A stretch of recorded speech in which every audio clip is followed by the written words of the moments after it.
Our next speaker, John Haydock, is a Senior Project Officer in the Harm Reduction Team with the Centre for Alcohol and Other Drugs. John has worked in the drug and alcohol field for over 25 years, starting as a counsellor at St Vincent's Hospital and then working with TAFE New South Wales designing drug and alcohol curriculum, and then on to the Ministry of Health managing a variety of drug and alcohol related projects. John currently manages the alcohol regulation portfolio at the Ministry. Ladies and gentlemen, will you please give a very warm welcome to John Haydock.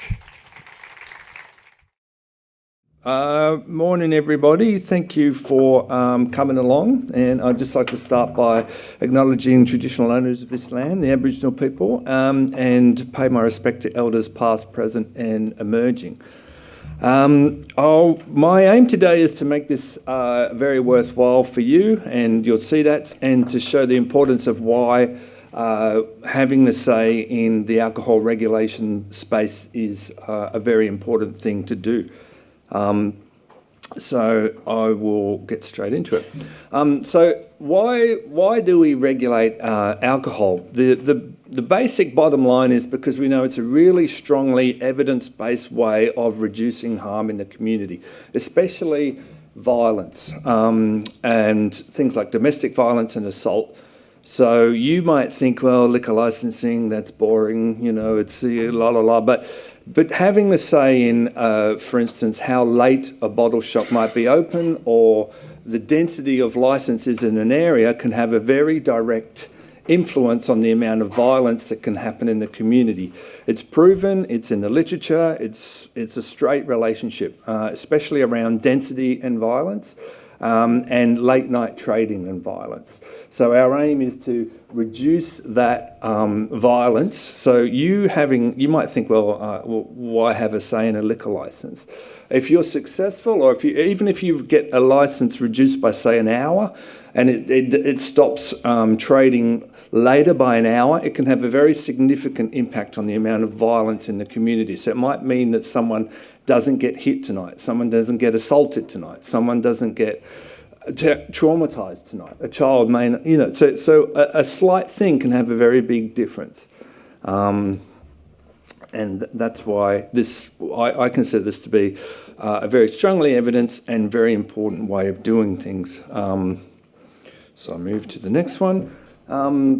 And how do we do it? We regulate supply in the community, so we try to regulate the amount of alcohol available in the community. We regulate the promotion of it, so like inappropriately promoting alcohol can especially sort of enticing young people into drinking. Regulate the hours of availability and supply to minors. So this can have a big thing as well. So if you have a say in your local community about whether someone's allowing the takeaway of supply of alcohol to minors, it can really help in their sort of non-developmental, in their developmental sense of not having their development influenced by alcohol. I won't get too bogged down in the stuff that might be a little bit boring, but there are some acts that we have, the Liquor Act 2007, 2008, and the Liquor Amendment bills that went through, and they essentially are our regulatory laws that we work inside when we're seeking to regulate alcohol. There's a guy walking in front of a bottle shop. They said have some pictures, it would be more interesting. There's a picture. Okay. I don't know, maybe it was. So what are we talking about here? Category B packaged liquor licences. That's essentially the licence type that we're looking at, but all licence types can have an influence, but the one that's essentially the most considered risky is what they call the packaged liquor licence, or takeaway alcohol from bottle shops, because people take that away into the community. And increasing the density of Category B licences, or what they call packaged liquor licences, can have, as I said, straight up, a very direct relationship, causal relationship with violence in the community. So That's why we do it. It's a great way, very evidence-based way of attacking this particular problem. So I was asked to sort of, when I asked Gail, what do you think CDATs might want to know about? She said, the stages of licence application, because people would like you to sort of walk through what's that involved with that. I won't hit the lectern again. There's a few. So we have the development approval stage, which happens at the local council stage, a notice of intention stage, which is through Liquor and Gaming New South Wales, an application stage, an ILGA making the decision on the licence stage, and there's even a point where if ILGA make a decision, then the industry can essentially challenge that, and that is when it goes to what they call the NCAT, and that's the final end stage. And that's where their lawyers might bring out the big guns and the industry might tussle with the actual ILGA to try and get that decision overturned. And so it's a long process, I guess, for some licences, but that's the process that we go through. So I'll just go through it. If people want to stop me at any point, I'm happy for input. Just let me know. So the stage one, like if you imagine, not all liquor licences start at the just people going, I want a liquor licence and I'm going to go to Liquor and Gaming New South Wales. It might be that, for instance, they want to build a Woolworths in an area, say a new area, a regional area, and they'll say, part of the Woolworths, we want a bottle shop. Okay, so this is where we're in the development application stage, so the embryo stage of a licence, I guess. And this is like before the licence really takes off as a thing. So if you look at it like a seed planted in the ground, like if you really don't want more liquor in your particular area, it's easy to, or easier, I should say, to if the seed's being planted in the ground and you just go, there's a liquor licence coming, kick the ground. That's kind of like it hasn't even become a thing yet. So it's a good way of having input. And this is yes, go on. So if a CDAT was to try and act at that stage, how do they do that? You'd have to look at your council's development application site. So each person would have their council for their local region. You'd have to keep abreast of their DAs. And I will go through that. And then you'll check your council's DA sites and you'll see whether there is a liquor licence attached to one of those DAs. Some of them are a bit more self-explanatory, like if, for instance, there's going to be a new Woolworths planned in that, or if there's a new mall and they're going to have a Dan Murphy's in that mall, then you might know about that or you might check that. But obviously if they're just a DA for a house, you're not going to worry about that. Yeah, you know what I mean? Yeah, that's all right. So you have the input at that stage to talk about, to the council, I'm not happy about that. It could have this effect on their community. And I'll get into this, but I'll go to the second stage because where CDATs are really important is, like, we as New South Wales Health can ask our local health districts to have input into licences, and if there's a new licence in an area, we do. But our LHDs have what they call very macro level data. So we might have level at the LGA level data that we can provide to ILGA to make a decision. But ILGA will go, well, that's great, but the licence is talking about this sort of 50 metre to 100 metre area around where this particular licence will be. Can you give us the data at that level?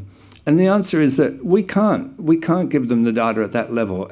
We've got data, we've got alcohol harms data for each area, but health can't do that. There's a few reasons. The granular data identifies people at our level, so we can't do that. But what CDATs can do is if you're in the area and you've got an idea about what's happening alcohol-wise, you actually can, like, I guess with people's permission, if they want to put forward letters and things like that, you can actually provide that qualitative information that we can't provide.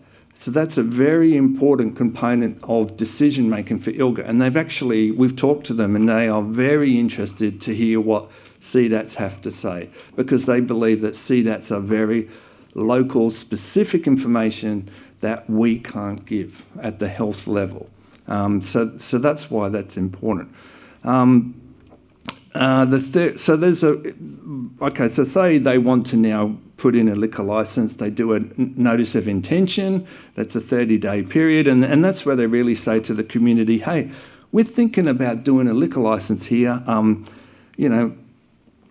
what do you think? And of course, the community would then respond to the applicant and say, well, not a great idea because, hey, this is an area with high domestic violence. We've got high Aboriginal rate of people here. It's close to a resi rehab centre. It's not a great idea. These are the sort of arguments that can be put forward. And then you respond and it goes to the next stage, which is stage 3, which is the actual application stage. So once the applicant has done their kind of notice to let the community know, they then say, okay, well, I'm going to actually apply for this licence now. I've got 30 days. I must do a community impact statement, they call it, which is about how this licence will affect the actual community. So their job, they're mandated by the Liquor Act to contact the police, health, Aboriginal Land Council, New South Wales Maritime Services, and actually get the opinion or feedback of those services and say, well, okay, if we're going to do this licence, what do you think? And that's the point where the police and health and everybody and CDATs can have input. And they will post this on the Liquor and Gaming notice board. And that's where if you've got some ideas about how you think this is not such a great idea for the community, you can then have a say. And that's through where they post all the licences, and you can look for licences. They've got them all there, and you can search by suburb. Say, for instance, you're Parramatta, you go Parramatta, and it'll come up. And there's a list and a map of all the licences there, and Liquor and Gaming provide what they call the live data tool, so it'll actually show you what the assault rates are for that area. It'll show you the density of licence for that area, the crime, and these are all things that can help in the application. So stage 4, it's the people who actually make the decision on whether a licence goes ahead is ILGA, Independent Liquor and Gaming Authority, and they meet to decide on these Category B package licences. How do they make their decisions? Well, they make it on a few things. They look at, they weigh up whether they think there's enough evidence from the people who've had a say against the applicant who's saying what benefits, because believe me, they think there are benefits to the community by providing alcohol in the community. And of course, the people who work in drug and alcohol can see that there's a lot of non-benefits of providing it in the community. So their job is to sit there and sort of look at your evidence, and the more local specific evidence there is at that stage, the more helpful it is to their decision. So they will look at it and say, oh, hold on a second, we've got, the applicant's saying this is great because it's going to help the local economy and X, Y, Z, but we've got a letter from the local CDAT that says, oh, this is the level of alcohol harm here. We've got some stories in the community about there's a lot of domestic violence in this region. They've seen a lot of drinking in the local park. They've seen people, assaulting people. And that's also backed up by police data, and it's backed up by health data as well. And then they'll go, wow, okay. And I know from specific experience that ILGA will take it quite seriously when a CDAT puts in a application or an objection to an application, as well as combining it with like police and LHD data. They can go, wow, this is quite a picture of, doesn't look like such a great idea. It's going to cause harm in the community. And the very last, this is where the industry starts to try and, use some of their weight, is that if ILGA denies a decision, which they can do, maybe not as often as we would like, but they do. Then it gets taken to this bigger thing, and there is the opportunity for CDATs and LHDs to have input at this large final stage. And ILGA have actually said that they would welcome input at this particular stage. If people wanted to get involved, where it actually goes to this tribunal, and they sit there and make a decision about it, because the more people involved with it, the better. But what we've done, we've developed a guide for our local health districts, and we're very strongly encourage them to partner with their CDATs, and they want to partner with the CDATs. And something I'm going to be working on strongly is to suggest this crossover between LHD and CDAT responses and try and get the two organisations working together. But it doesn't mean, of course, that CDATs don't have their own impetus and power to put in their own objections outside of. You don't have to partner with your LHD, but you can. And it sort of helps provide information on the licensing process, the toolkit, the application process, highlights data we can provide. And it focuses on things in ILGA's Guideline 6, which is like what they take into consideration. What they really take into consideration is things that I know that they're very concerned about is high Aboriginality in the area. If there's, in terms of the amount of violence, especially domestic violence, they're really interested in domestic violence. That's their push at the moment. They've said that they're extremely concerned about domestic violence in communities and alcohol, whether it's close to rehabilitation services, whether it would be close to a school, whether it would be close to transport hubs. There's a range of things that are outlined in Guideline 6 that they've put out that they essentially say. But I can say the thing that they're probably the most interested in is domestic violence right now, and how alcohol is involved in sort of the breakdown of the family, and they don't want to particularly see that happening. So we provide alcohol harms data to them. We provide emergency department presentations. We provide late night ambulance call-out data to them. But that's all, like I said, that's macro level data. And the CDATs can provide the very specific local level data, and that's what we can't do. So that's why I very strongly would appeal to people who work in CDATs to have that input, because we can't give them that insight. We're actually unable to give them that local level insight. But CDATs can. That's why they're relevant and important in this space. There we are. That's what I sort of talked through that. That's the sort of data that they do consider. And what we want to do, as I was saying, is partner up with CDATs and try and foster that relationship between the two in our responses. And that's liquor licences. I have put a few other things in here too, because they are just as important in helping regulate alcohol. One is responding to inappropriate liquor promotions. And I know our LHDs have had a very big win in this area, because especially during COVID, there was some incredibly wild things that went on, like basically get drunk and miss it kind of ideas, which like seem funny, but it's just encouraging excessive consumption of alcohol to harmful levels. But the Liquor and Gaming have their liquor promotion guidelines out, and this is a role that CDATs can do. Yes, sorry, is a question. I was just wondering what your thoughts, when you're talking about inappropriate applications and scenarios, what are your thoughts on some of the non-alcoholic beverages that are being sold in supermarkets, targeting tradies and work and office workers and pregnant breastfeeding women, that are accessible to those under the drinking age, because they're expanding it exponentially. So I guess that's an interesting question. Because it could be seen as like grooming for the alcohol industry grooming people into the under the existing liquoring promotion guidelines. I mean, that doesn't come under it, so that you can't sort of say, well, you're grooming them by getting them with these non-alcoholic drinks that look like alcoholic drinks.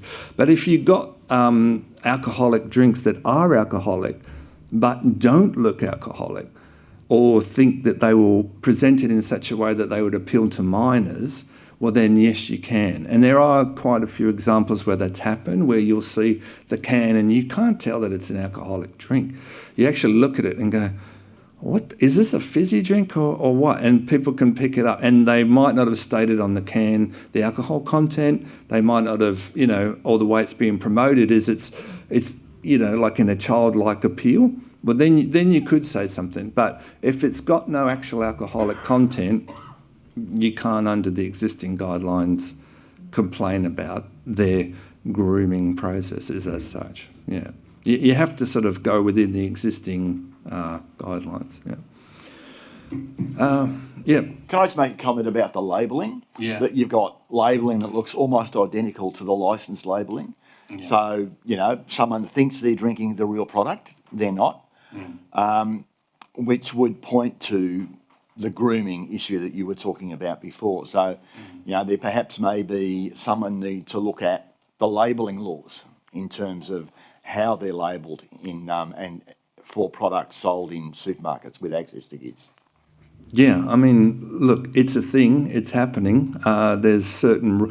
If it doesn't have alcohol content in it, it's kind of not covered by the alcohol advertising laws, if you know what I mean.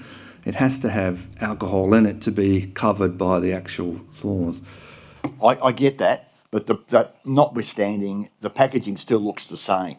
Yeah. So someone somewhere needs to look at the packaging and say, it mightn't be liquor packaging, it may be general food packaging regulations.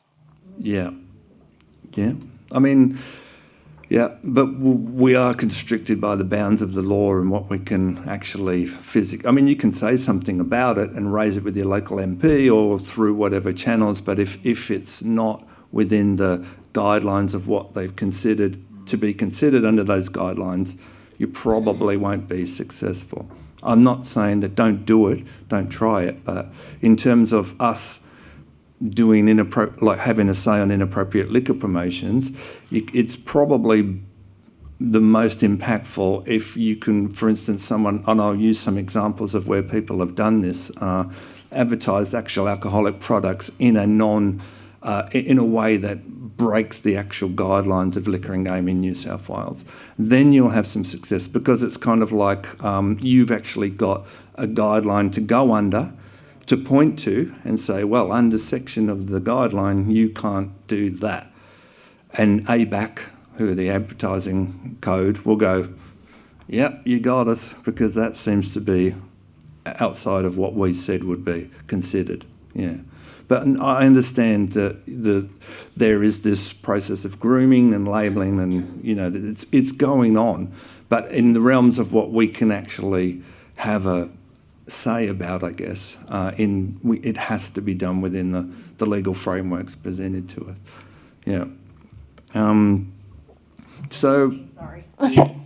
Just a question, like if there is, like when we're talking about labelling and stuff like that, if it is an alcohol content, what would we do? Like, I was lucky enough to meet with Elga before, and we did bring up things like there's a drink called Little Fat Lamb, which looks like it's a soft drink bottle and stuff like that. So when there are concerns, how do we actually raise that if it's actually alcohol content? Yeah. When it's like double. Yeah, and there's also drinks that don't even specifically state that they're double unless you're really looking for that percentage. Yeah, they make it really small. Yeah. I know, and even like takeaway alcohol, like for instance, you can make a takeaway cocktail. A bar can make a takeaway cocktail. And so it can be sitting on the bar, it can look like a juice, it can look like non-alcoholic drink, and they go cocktail for sale, and they can sell that without labelling how much alcohol is in the cocktail. They're actually allowed within the bounds of the law to push that out of the door without even saying how many standard drinks are inside of it. So this is the stuff that I am involved with and have plenty of say with in liquor and gaming and ILGA. We're in constant conversation with ILGA and liquor and gaming, and we're always being the voice of health and and with ABAC, like for instance the advertising beverages code, we have an input into that as well. So we are aware of it. We can't change everything overnight, but we are definitely trying to have input, and we're aware of all the tactics that go on within the industry. So it's a long fight, but one that we just keep sort of pushing away at and pushing the message that sometimes we have little wins, sometimes we don't. But and this is the area, in this area too, if you're going to get engaged in this area, it could become very easy to become discouraged, because it seems like a little David and Goliath. You've got a great big industry that's powerful with a lot of lawyers, and they've got a lot of power behind them, and you could feel like, oh, why bother? They've got this thing sewed up. But it's more that we just have a constant voice. We have a constant voice. We keep having little conversations, or big conversations in my sense, and we get these little wins occasionally where they're willing to tweak a little law here or there.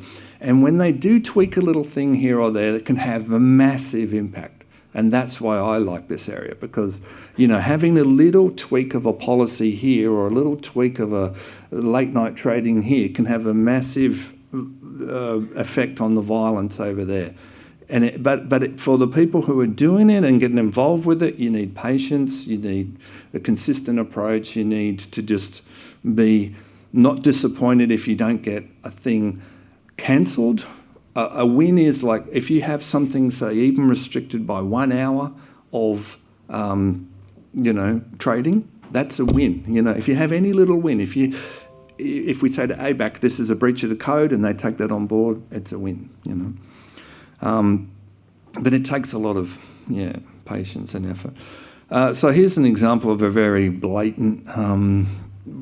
This is a gin survival kit that they were pushing during COVID-19 lockdown, even in the survival canteen kind of looking thing. And so North Sydney put in a thing and said, well, hello, this is obvious use of advertising to influence alcohol for coping during COVID, and it was upheld, and they went, yeah, okay, you got us. That's bad. We'll change that. But that's a very overt one. There's more minor ones. But so Northern Sydney have done their Action on Alcohol advertising project. They look at Instagram advertisements. They look at what I guess is on social media. So it's a way of, if places are locked down or it's hard to get into communities, you can look at social media, see what the adverts are doing. And they've had some good wins. They've had probably more wins on this front than they have on the licensing front, in terms of having inappropriate promotions curtailed. So there's some avenues for action. So liquor and gaming you can go to and talk to about this. The alcohol and beverage advertising code people, they have been listening, so that's been good. How am I going for time here?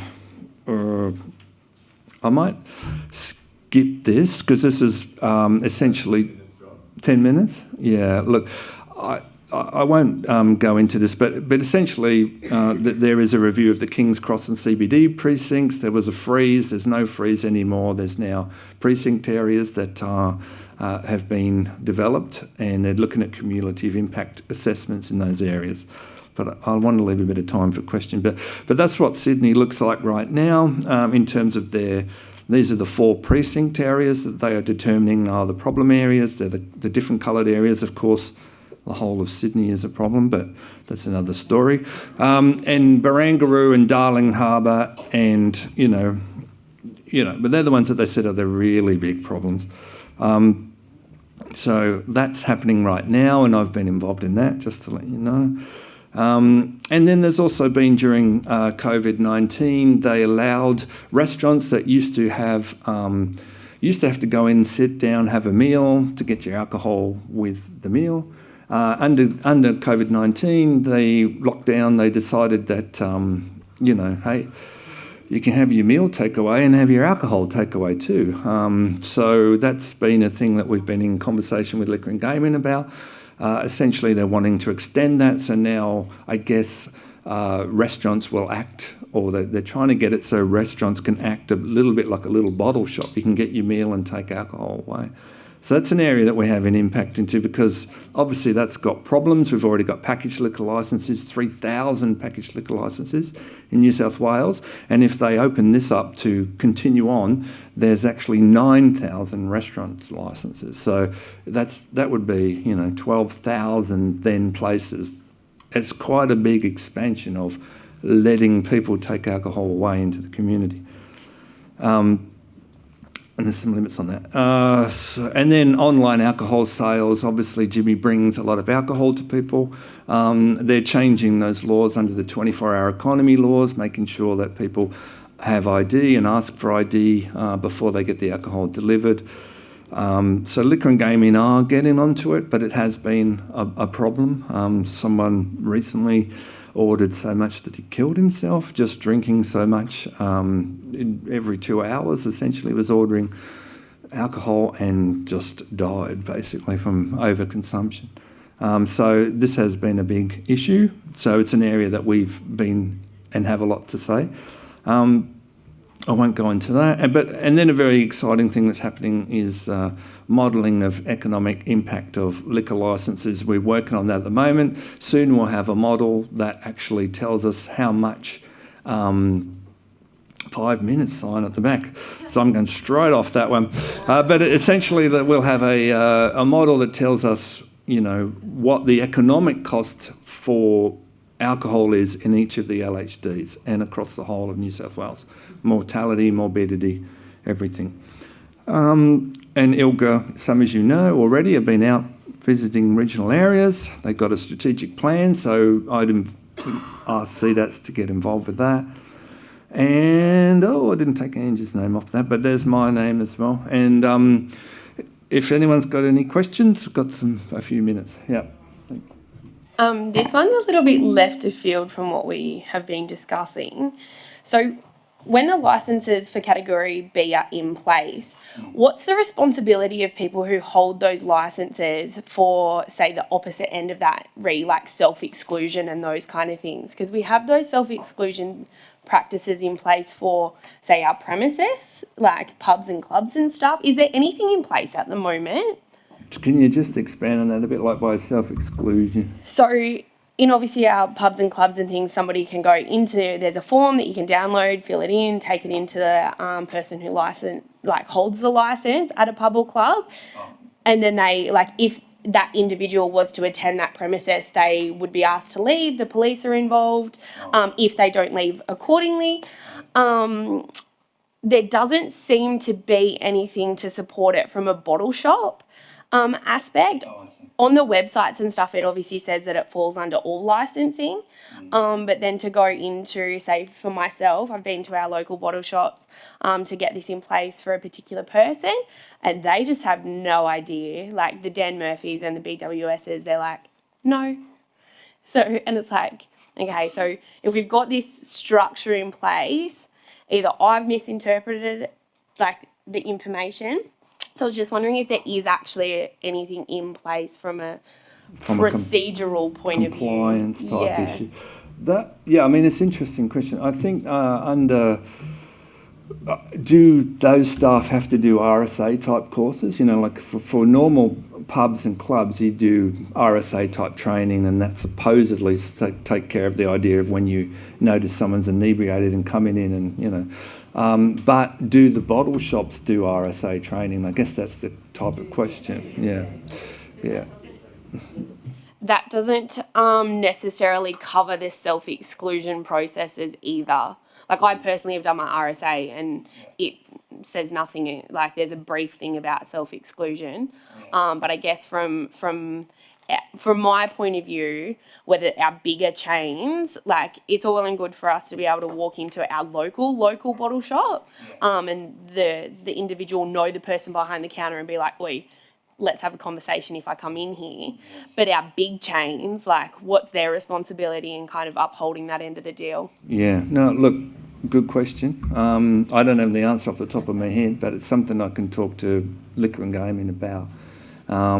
Whether these big chains have these kind of self-exclusion things built into them, or whether they, where does that kick in? Yeah, I don't know off the top of my head, but yeah, thanks for bringing it to my attention. Any other questions? Nope. Oh, one more, sorry. With the liquor licensing, is it a yes or no when you contest it, or is it can we cut it back to exclude some things? Or is it, it's got to be a You yes don't have to do that. That's ILGA's job to do that. They might put limitations on a licence. I mean, I think our job is to put forward the health argument as to why, what's the evidence that we're putting forward as to why this is a bad health idea for that local community to have that licence granted. Like, we don't have to come up with the parameters around it. Liquor and Gaming might do that, or ILGA might put conditions around the licence, what they call conditions. So that's their job.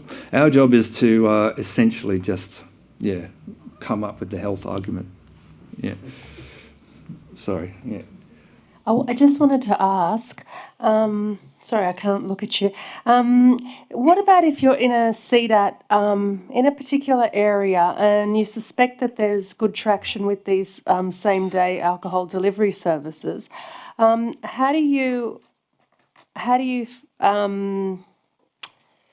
push back against that when you're not talking about an application for an establishment of a bottle shop or extended trading hours, but it's a service that's doing really well? What do you do there?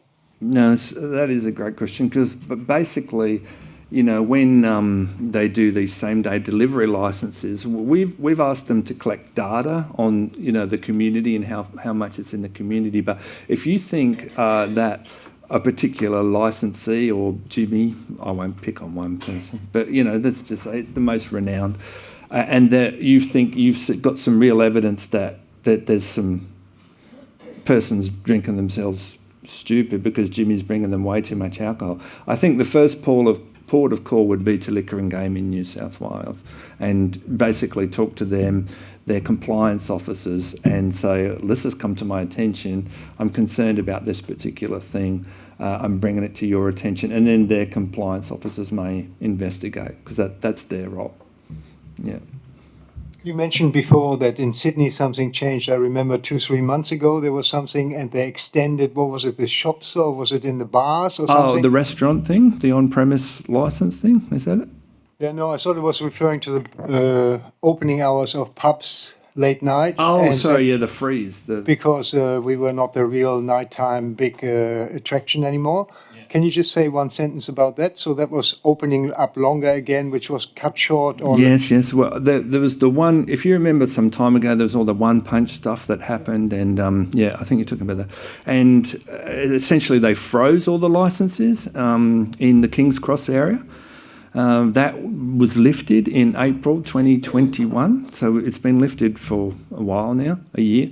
And then it went to what they call a cumulative impact assessment area, where they're looking at the larger impact of these 4 precincts. I didn't really get the time to completely talk about that, because you could talk for hours on that. But it's, essentially they lifted it in 2021. They've moved to this cumulative impact assessment process, and it's constantly under review. I've just had to have input into that because they did a year review of it. Yeah. I had an incident whereby I was the home detox nurse, and I'd go into people's homes and detox them.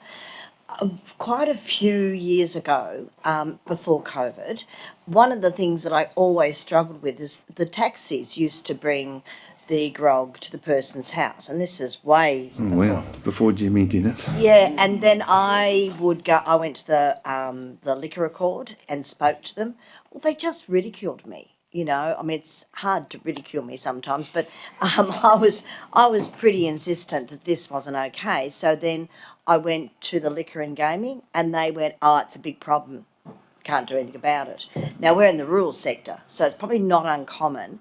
And the only reason why I knew it was happening is because I was visiting this person, or many people who, you know, and I was wondering how they get their grog, you know, because it was they're big drinkers. I think there's an acceptance, and probably worse now that they've got some home deliveries, that drinking alcohol is our right, and no one should stop us. In treatment, that's, you know, they can, you know, do that. But I'm not sure of where to from here. If that sort of stuff is happening, I would have thought going to the liquor court would be a sensible idea, and then to ILGA. But any ideas? Yeah. Look, this is what they call the online delivery or same-day delivery. I mean, the taxi thing sounds like it was even before the same-day delivery thing. That is a whole other issue. But now it's a legal thing that they can do same-day delivery.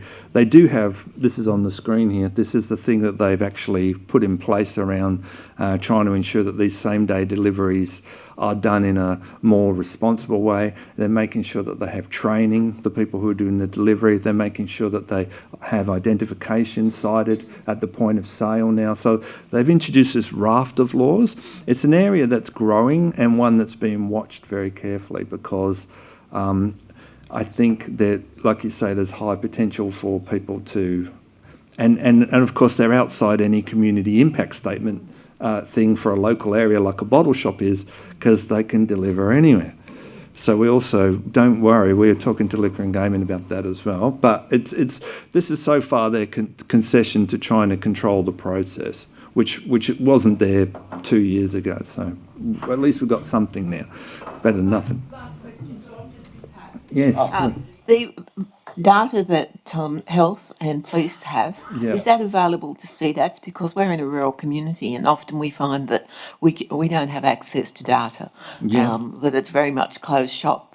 And to provide anecdotal evidence sometimes appears to be a little bit weak and a little bit personalised and subjective. And if we don't know what the actual data statistics are, sometimes we can appear to be arguing on quite weak grounds. Yep. I just gonna. That's a good point. There is when you look at the Liquor and Gaming New South Wales website, they've got what they call the live data tool, and the live data tool is available to everybody to look at, and that involves sort of buzzcar crime data. It involves a whole range of things. The density, the specific data that we provide to our LHDs is owned by health and just given out to our LHD people. So you can't access that, unfortunately, and you don't need to. I think that's the point I was trying to make earlier. So let our LHDs do that side of thing. The thing that they can't do is the very specific qualitative data that I think CDATs can put forward. Don't be trying to win the statistics award with Liquor and Gaming New South Wales, but you could win the qualitative data award because we just can't do that. So local stories, local interest things, the things that the CDAT's seen and witnessed and heard, that is by far and away even more important than the statistics we can provide. Yeah. Okay. Thank you. Ladies and gentlemen, John Haydock. Thank you. Thanks, everybody. Thank you so much, John. And John, if you'd like to just remain up here for a moment. I understand there were a lot of questions and really loving this engagement. John, you will be hanging around for a little bit, is that correct? Fantastic, fantastic. And if there's any way that people might like to connect via maybe LinkedIn or email if they do have questions, brilliant. And John, we also have a gift for you speaking today. We have a bag full of goodies, and one of these goodies is actually the official CDAT conference bucket hat. It's an absolute winner. Oh, right. And bald fellas like you and me, mate, it goes a long way. Always need a hat. Thank you. Get your little logo. Oh, is there a logo at the front? And a photo op is there? Absolutely. Oh, I did. Thanks so much, John. All right. And just another little gift to say thank you for coming along. That's all right. Thank you, Gav. Thanks for having me, everybody. Round of applause one more time, John Haydock.